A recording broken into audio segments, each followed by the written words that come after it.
বেশি সংবিধান কসলাইতে যাইয়েন না, সংবিধান কসলাইলে নিজেদের অস্তিত্ব আর খুঁজে পাবেন না। যে মাদকের সবচেয়ে বড় চালান আসে স্বরাষ্ট্র মন্ত্রীর বাড়ির এলাকা দিয়ে। উনি সকল বিষয়ে এক্সপার্ট, ওনার মন্ত্রণালয়ের উপরে উনি এক্সপার্ট নন কেন? আপনি সব বিষয় রাখেন, যার যার মন্ত্রণালয়ের দায়িত্ব তাদেরকে পালন করার সুযোগ দিন। মাননীয় প্রধানমন্ত্রীর দায়িত্ব আপনার পালন করার দরকার নাই, এটা ওনাকে দায়িত্ব পালন করতে দিন। আপনি আপনার মন্ত্রণালয়ে অ্যাটেনশন দিন, জাতিকে শান্তিতে থাকতে দিন।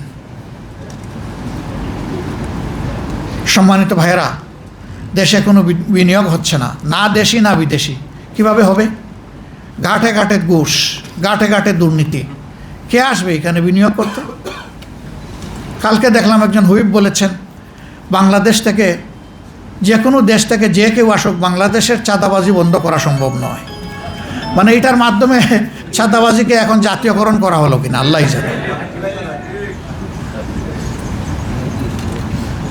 চাঁদাবাজি তো ওনারাই করে, তো ওনাদের সদিচ্ছা থাকলে তো ওনারা বন্ধ করতে পারবেন, সদিচ্ছা না থাকলে বন্ধ হবে কেমনে? কথা তো ঠিকই। আমরা সংসদে যখন বললাম যে এই 249 জন এমপি আমরা যদি অঙ্গীকার করি যে এই দেশে কোনো দুর্নীতি চলবে না, তাহলে দুর্নীতি কান ধরে বাংলাদেশ থেকে বিদায় নেবে। আমি দেখি যে আমার পিছনে বিরোধী দলের যারা, তারা টেবিল ছাপড়াচ্ছেন, সামনে যারা, তারা দেখে হালকা বৃষ্টি হচ্ছে, ভারী বৃষ্টি হয় না। কেউ হাত নামাইয়া বসে আছেন, কেউ আলতো করে একটু। কেন? আমরা চাই না যে একটা দুর্নীতিমুক্ত বাংলাদেশ হোক?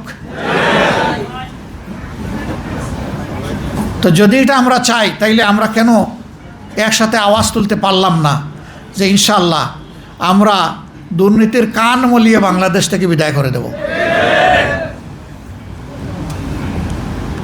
বাংলাদেশ জামাতে ইসলামী ফিরিস্তাদের দল নয়, আমরা মানুষ, আমাদেরও ভুল ত্রুটি হয়। আমরা একটা কথা পরিষ্কার বলেছি যে অন্যায় আর জামাতে ইসলামী একসাথে চলে না,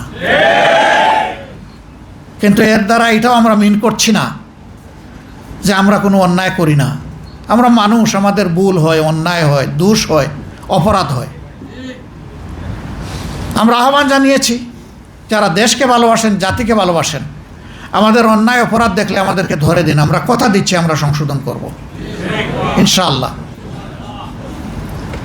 আমি সহকর্মীদেরকে বলবো, গায়ে যদি আপনার সাদা কাপড় থাকে, আপনাকে যত্নশীল হতে হবে। সমাজের যে কথাটা আছে, সাদা কাপড়ে দাগ লাগে, কথা ঠিক না? না, সাদা কাপড়ে কম লাগে, কিন্তু যা লাগে তা ভাসে।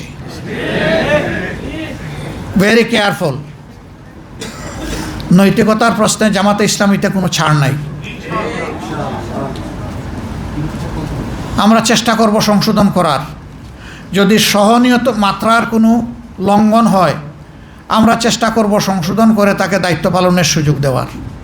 কিন্তু সেই মাত্রাটা যদি ভারী হয়, তাহলে আমাদের কিছুই করার থাকবে না। আমাদেরকে কঠিন সিদ্ধান্তের দিকেই যেতে হবে।